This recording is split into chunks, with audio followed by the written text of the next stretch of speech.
जय माता दी सभी बच्चों को। हर हर महादेव। एक मेरे शिष्य का सवाल है कि अगर घर में जैसे बच्चों के ऊपर कई सारे बच्चों के ऊपर माता निकल आती हैं तो उन दिनों हमें कौन कौन नियमों का पालन करना चाहिए। घर में काफ़ी सारी महिलाओं को नहीं पता होता है तो माँ फिर विचलित हो जाती हैं, फिर आगे चल के बहुत समस्याओं का सामना बच्चों को करना पड़ता है। और जब हम उनकी विदाई करें तो हम कैसे करें, तो ये सब चीज़ें सारी चीज़ें हम आपको इसी वीडियो में बताना चाहते हैं। तो अगर आप मेरे चैनल से नए हो तो चैनल को लाइक और सब्सक्राइब कर देना। कमेंट में जय मां काली जरूर लिखना। और अगर आपका भी कोई वीडियो है, आप भी उस पर चाहते हो, आपका कोई सवाल है कि इसके ऊपर वीडियो बनाया जाए, तो आप मुझे कमेंट के जरिए लिख कर भेज सकते हो। हम आपके उसी सवाल का जवाब वीडियो को द्वारा देने की कोशिश करेंगे। ठीक है बेटा। तो जब हमारे घर में माता निकल आती हैं तो हमें क्या करना चाहिए। पहली बात तो ये है कि जिस बच्चे के ऊपर माँ निकलती हैं उस बच्चे को कहीं बाहर ज़्यादा नहीं निकलना चाहिए। बाहर नहीं निकलना चाहिए उनको, चाहे बड़े के ऊपर माँ हो या बच्चे के ऊपर हो, कोई भी बाहर ना जाए। और हवा से ज़्यादा जितना हो सके हवा से बच के रहना है आपको, है ना। जितना आप ये इन सब नियमों का पालन करोगे उतना आपको आसानी होगी। और जहाँ भी आप लेटे हो वो जगह साफ़ और स्वच्छ होनी चाहिए, गंदगी नहीं होना चाहिए ज़्यादा। और नीम आप रखोगे सिर के दोनों तरफ। और जिस भी बच्चे के ऊपर ये माता निकलती हैं आपको क्या करना है, 7 लौंग और 1 रुपए का सिक्का आपको उस बच्चे के ऊपर उतार करके उसके हाथ में बांध देना है। अगर बच्चा, क्योंकि उस दौरान बच्चे को चिड़चिड़ीपन ज़्यादा रहती है, तो हाथ में ना बांध करके आप चारपाई में भी बांध सकते हो। और ये जो माता निकलती हैं तो ये माँ शीतला माता होती है।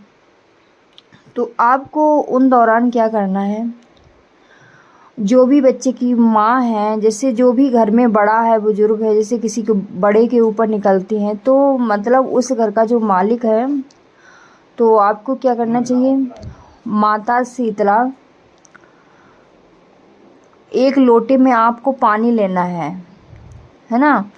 पानी लेने के बाद उसमें आपको थोड़ी चीनी, दूध और पानी डाल के बच्चे के ऊपर 7 बार घुमाएंगे आप। घुमाने के बाद माँ शीतला के यहाँ चढ़ा कर के आएंगे। इससे बच्चे को चिड़चिड़ापन है ये सब नहीं होगा। और उसे, क्योंकि जब माता निकलती हैं तो बहुत ज़्यादा गर्मी होती है बच्चे के अंदर, तो वो चीज़ें नहीं होती है, उसको शीतलता प्रदान होती है। जब तक वो माता ढारा ना ले तब तक आपको ये सारी चीज़ें करनी रहती हैं। और सब्जी जैसे बनती है घर में तो वो नहीं बननी चाहिए। तली भुंजी चीज़ बच्चे को ना दें। दलिया है, मूंग की दाल है, ये सब चीज़ें बच्चे को आप दें। तली भुंजी तेल मसाला इन सब चीज़ों का प्रयोग आप नहीं करोगे, फिर माँ विचलित हो जाती है, फिर बहुत सारी समस्याएं खड़ी हो जाती हैं। तो साफ़ सफाई का आप बहुत ज़्यादा ध्यान रखें।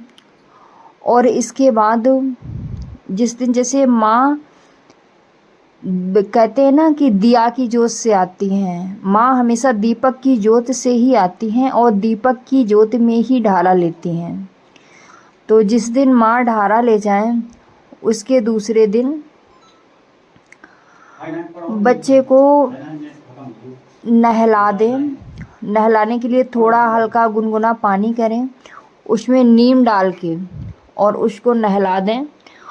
जो नहलाया हुआ पानी होता है वो आपको किसी दूसरी जगह पर नहीं डालना है, ना आप पनारे या नाली में डालना है, किसी में बिठा के बच्चे को नहलाएं और वो पानी आपको किसी पेड़ पौधे में डाल देना है। ठीक है। बच्चे को साफ़ सुथरा करके बिठाएं और उसके ऊपर एक, जैसे हमने जल बताया है ना, उस जल का लोटा बच्चे के ऊपर घुमा करके माता शीतला के यहाँ चढ़ा के आए। और साथ में सिंदूर भी लेके जाए, वो सिंदूर भी आपको माँ को लगाना होगा। इसके बाद वही सिंदूर घर लेकर के आए, बच्चे के मस्तक पर लगा दें।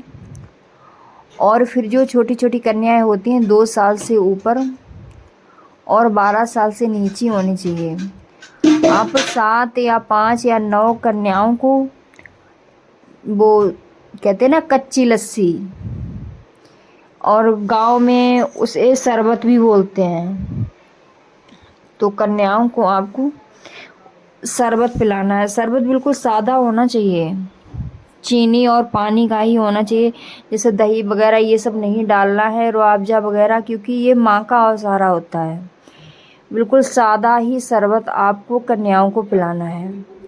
जो शरबत आप कन्याओं को पिलाओगे वो शरबत सबसे पहले 1 गिलास आप माँ के लिए निकाल के माँ को चढ़ा के आना है, इसके बाद ही कन्याओं को पिलाना है। जिस बच्चे को माता निकली थी उस बच्चे का आपको बहुत ज़्यादा ध्यान रखना है, क्योंकि उसके अंदर कमज़ोरी हो जाती है, बहुत ज़्यादा गर्मी हो जाती है, बच्चा चिड़चिड़ा रहता है, तो उसका आपको बहुत ज़्यादा ध्यान रखना है। और सारी चीज़ें भी होती हैं और कुछ नियम धर्म भी होते हैं, उनका भी पालन करना है। सबके यहाँ का थोड़ा अलग अलग होता है, लेकिन काफ़ी सारे नियम धर्म हैं, सबके यहाँ एक ही होते हैं। ठीक है, तो ये एक मेरा शिष्य था दिलीप नाम का, उस बच्चे ने हमसे बहुत पहले ही बोला था, लेकिन समय नहीं मिल पाया, इसलिए मैंने आज बनाया है वीडियो। अगर आप लोगों को वीडियो ये मेरा कैसा लगा है, जानकारी अच्छी लगी हो, तो कमेंट में ज़रूर बताना। इसी तरह की मैं आप लोगों के लिए वीडियो लाती रहती हूँ, तो आपके मन में भी अगर सवाल चल रहा है तो आप भी मुझे ज़रूर ही बताना, तो उसके ऊपर भी मैं आप लोगों की वीडियो बना दूँगी। ठीक है, और वैसे माँ के आदेश से शनिवार और मंगलवार को निःशुल्क पूंछा दिया जाएगा। अगर आप लोग भी पूंछा लेना चाहते हो तो आपको सोमवार को ही अपना नाम लिखवाना होगा। तो जिन जिन बच्चों के नाम होंगे, नाम लिखे होंगे, उन्हीं बच्चों को पूंछा दिया जाएगा निःशुल्क।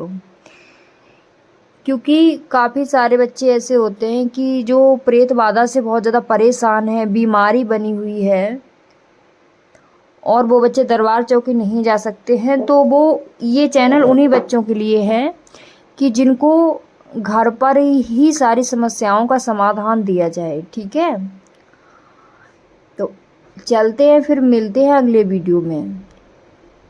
तब तक के लिए जय माँ काली, हर हर महादेव। सभी बच्चों को, आप लोगों को मेरी वीडियो कैसी लगी ज़रूर ही कमेंट में बताना है। ठीक है, जय माता दी, हर हर महादेव सभी बच्चों को, जय माँ कालका।